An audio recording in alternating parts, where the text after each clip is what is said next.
Hi అండి, welcome to నాను creations. I'm మమత. ఈరోజు అయితే నేను ఒక మంచి స్వీట్ రెసిపీ అయితే ప్రిపేర్ చేశానండి. అది మీతో షేర్ చేసుకోబోతున్నాను. వీడియో చివరి వరకు చూడండి ఫ్రెండ్స్. లైక్ చేయండి, షేర్ చేయండి, సబ్స్క్రైబ్ చేసుకోండి. రిక్వెస్ట్గా అడుగుతున్నాను. వీడియోలోకి అయితే వెళ్ళిపోదాము. ఈ వీడియో వచ్చేసి నేను ఈరోజు పొద్దున్నే షూట్ చేశాను అనమాట. ఫస్ట్ అయితే నేను ఒక కప్పు పాల పౌడర్ తీసుకున్నాను. మిల్క్ పౌడర్ అంటాం కదండి, మామూలుగా కిరాణా షాప్లలో కూడా దొరుకుతుంది మనకి. ఒక కప్ తీసుకున్నాను. ఒక 3 స్పూన్ల వరకు మైదా పిండి తీసుకున్నాను. ఈ విధంగా జల్లించుకున్నట్లయితే మనకి ఉండలుండలుగా ఉన్నదంతా బయటకు వచ్చేస్తుంది కదా. అందులోనే నేను ఒక హాఫ్ స్పూన్ వరకు బేకింగ్ సోడా వేసుకున్నాను. ఈ రెండు జల్లించుకొని ఇందులో పట్టేసుకున్న తర్వాత ఈ 3 కూడా మనం బాగా స్పూన్ తోటి మిక్స్ చేసుకుందామండి. ఇలా మిక్స్ చేసుకున్నట్లయితే మొత్తం కలిసిపోతుంది కదా. ఇలా మిక్స్ చేసుకొని తర్వాత కొంచెం కాచి చల్లార్చుకున్న పాలను అయితే ఇందులో పోసి నేనైతే ఇక కలుపుకుంటాను. కొంచెం కొంచెంగా పోసుకోవాలి అండి, ఎందుకంటే మనం ఒక్కసారే పోసుకున్నట్లయితే పాలు మనకి ఈ పిండి ఉంది కదా లూజ్ అయిపోతుంది అన్నమాట, మళ్ళీ ఇబ్బంది అవుతుంది. అందుకని చెప్పేసి నేనైతే కొంచెం కొంచెంగా పాలు వేసుకొని స్పూన్ సహాయంతో ఈ విధంగా ఫస్ట్ కలుపుకున్న తర్వాత చేయితో కలుపుతాను. చాలా ఈజీ రెసిపీ అండి. నేను ఇది థర్డ్ టైం చేయడము. ఫస్ట్ టైం చేసినప్పుడు సూపర్ వచ్చినాయి, మిల్క్ పౌడర్తో చేశాను. Second time MTR gulab jamun పౌడర్తో చేశాను, అది కూడా మస్తు వచ్చింది. ఇప్పుడు కూడా నేను మిల్క్ పౌడర్తో చేస్తున్నాను అనమాట. చూడండి, ఇదైతే ఇక స్పూన్ తీసేస్తున్నాను. నేను 2 టైమ్స్ చేశాను, 2 టైమ్స్ బాగా వచ్చినాయి, థర్డ్ టైం అనమాట. ఓకే, ఇక చేయరాని వాళ్ళు కూడా చాలా ఈజీగా చేసుకోగలిగే రెసిపీ అండి, చాలా బాగా వస్తాయి. ఇంకోటి ఏంటంటే అండి, చిన్న చిన్న టిప్స్ ఫాలో చేయాలి. ఏంటంటే ఇప్పుడు మనం చూసారు కదా, ఈ పాలు కొన్ని పోసుకోవాలి, కొన్ని కొన్ని పోసుకొని కలుపుకోవాలి. First point. సెకండ్ పాయింట్ వచ్చేసి బాగా ప్రెస్ చేస్తూ కలపొద్దు. మనం మైదా పిండి, గోధుమ పిండి రొట్టెలా కలుపుతాం కదా, అలా కలపొద్దు.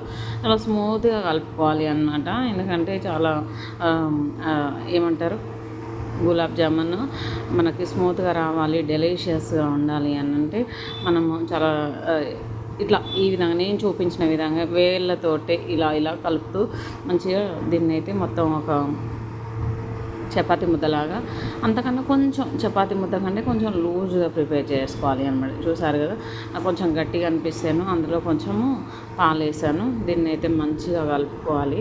కలుపుకొని ఒక ఉండలాగా తయారు చేసుకున్నాము, చపాతీ ఉండలాగా. ఓకే ఫ్రెండ్స్, చూసారు కదండి, ఈ విధంగా స్మూత్గా కలుపుకోవాలి. చూసారు కదండి, ఈ విధంగా కలుపుకొని పక్కన పెట్టేసుకున్నాము. ఒక 20 మినిట్స్ అయితే రెస్ట్ ఇద్దాం దానికి. ఇక్కడ వచ్చేసి నేను పాకానికి ప్రిపేర్ చేస్తున్నాను.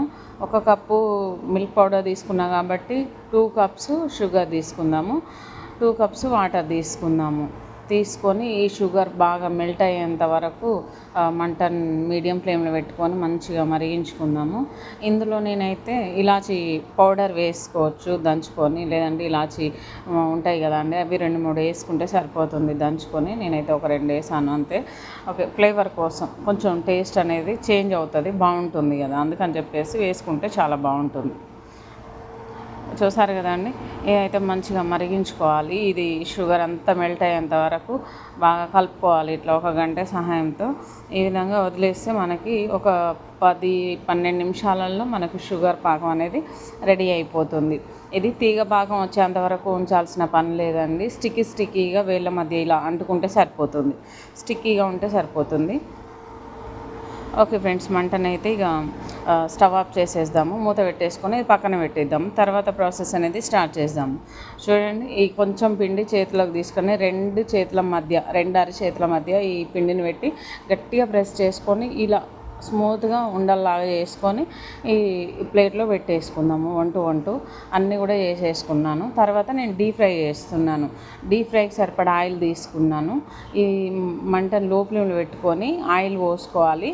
ఒక 10 సెకండ్లు 20 సెకండ్లు వేడైతే సరిపోతుందండి ఆయిల్. మరీ ఓవర్ హీట్ చేసుకోవద్దు, అసలు హీటే చేయొద్దు.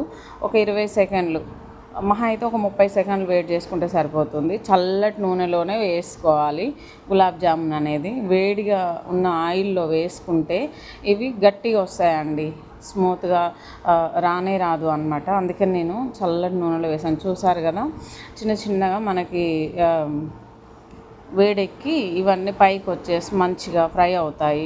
గోల్డ్ బ్రౌన్ కలర్ వచ్చేంత వరకు మంటని లో ఫ్లేమ్లో పెట్టుకొని మంచిగా వేయించుకోవాలి వీటిని అన్నిటిని కూడా.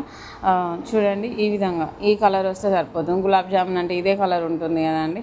ఈ విధంగా మంచిగా ఫ్రై చేసుకున్న తర్వాత ఇదైతే వేరే ప్లేట్లోకి తీసేసుకుందాము.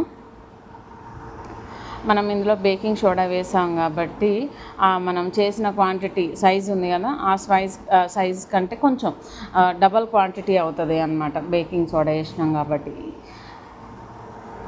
ఓకే ఫ్రెండ్స్, ఇంకా ఇదైతే మంచిగా అన్నీ వేరే ప్లేట్లోకి తీసుకుందాము. ఇంకా రిమైనింగ్ ఉన్నాయి కదండి, ఆ రిమైనింగ్ కూడా వంటూ అన్నీ ఇందులోకి వేసేద్దాము.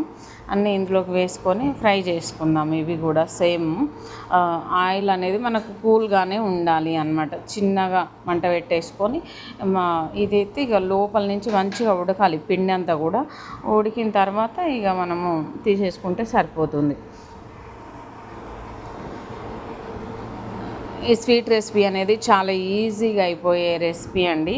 మనకి తొందరగా అయిపోతుంది. ఇది వస్తుందా రాదా అనేది ఏం ప్రాబ్లం ఉండదు అన్నమాట.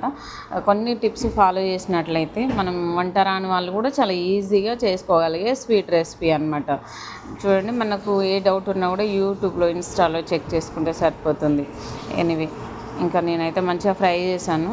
ఇవన్నీ కూడా ఈ షుగర్ పాకంలో, గోరువెచ్చని షుగర్ పాకంలో ఆల్రెడీ ఇక గోరువెచ్చగా అయిపోయింది అనమాట. నేను ఈ ప్రాసెస్ అంతా స్టార్ట్ చేసి కంప్లీట్ చేసేసరికి చూడండి ఈ విధంగా గులాబ్ జామున్లు అన్నీ వేసేసుకొని మూత పెట్టేసుకుందాం. మూత పెట్టేసుకొని ఒక 10 నిమిషాల తర్వాత చూసినట్లయితే మనకైతే మంచిగా అబ్జర్వ్ చేసుకొని ఉంటుంది. ఈ జ్యూస్ అంతా కూడా అబ్జర్వ్ చేసుకుంది కదా అండి. కొంచెం సైజ్ అనేది కూడా పెరిగిపోయింది, మళ్ళీ త్రిబుల్ క్వాంటిటీ అయింది అనమాట. నేను చేసిన దానికంటే త్రిబుల్ అయింది. ఓకే ఫ్రెండ్స్, చూసారా అండి, మనకి స్వీట్ షాప్లో ఇచ్చే గులాబ్ జామున్ ఎలా అయితే ఉంటుందో సేమ్ యాజ్ టీజ్గా అదే మాదిరిగా వచ్చినాయి అనమాట. చాలా స్పాంజ్ లాగా స్మూత్గా చాలా బాగా వచ్చినాయండి గులాబ్ జామున్. మస్తు సాఫ్ట్గా వచ్చినాయి. చూడండి ఎంత స్మూత్గా వచ్చిందో, చాలా బాగుంది. సూపర్ టేస్ట్ అండి. స్వీట్స్ అంటే ఇక వీటిల్లో గులాబ్ జామున్ అంటే ఇక నాకు చాలా ఫేవరెట్ అయిపోయింది. అంత బాగా వస్తున్నాయి అన్నమాట, జ్యూసీగా. ఓకే ఫ్రెండ్స్, వేరే ప్లేట్లోకి సర్వ్ చేసేసుకుందాము. చూడండి, మనకి స్వీట్ షాప్లో కొనాల్సిన పని లేదండి. తినాలి అనిపించినప్పుడు మిల్క్ పౌడర్ తీసుకొచ్చుకొని, లేదంటే ఎంటీఆర్ గులాబ్ జామున్ మిక్స్ తీసుకొచ్చుకొని ఇంట్లోనే చేసుకుంటే మనకు 1 అవర్లో అయిపోతుందండి. చాలా బాగుంటుంది. కొన్ని టిప్స్ ఫాలో చేసినట్లయితే యాస్టీజ్గా మనకు స్వీట్ షాప్లో ఎలా ఇస్తారో అదేవిధంగా ఇంట్లో వేసుకొని తినేయచ్చు అనమాట. సూపర్ అంటే సూపర్ వచ్చినాయండి. ఓకే ఫ్రెండ్స్, చూసారు కదా అండి నా గులాబ్ జామున్లు ఎంత పర్ఫెక్ట్గా వచ్చినాయో. నేను ఏదన్నా వంట చేసినప్పుడు నాకు ఇంత సక్సెస్ఫుల్ అయ్యి మంచిగా వచ్చినప్పుడు చాలా హ్యాపీ అనిపిస్తుంది అండి. చాలా ఆనందంగా ఉంటుంది. ఎందుకంటే ఇది నేను చేశాను కాబట్టి, నేను చేసింది సక్సెస్ అయింది కాబట్టి. ఓకే ఫ్రెండ్స్, అలా అనిపిస్తుంది అన్నమాట. చూడండి, ఈ వీడియో కనుక మీకు నచ్చినట్లయితే మీరు కూడా ట్రై చేయండి. 1 అవర్ టైం అయితే అందమించి పట్టదు. హ్యాపీగా తినేయచ్చు. చాలా బాగుంటుంది. పిల్లలైనా పెద్దవాళ్ళైనా చాలా ఇష్టంగా తినే రెసిపీ అనమాట. ఓకే అండి, bye. Thank you for watching. Next వీడియోలో మళ్ళీ కలుద్దాం.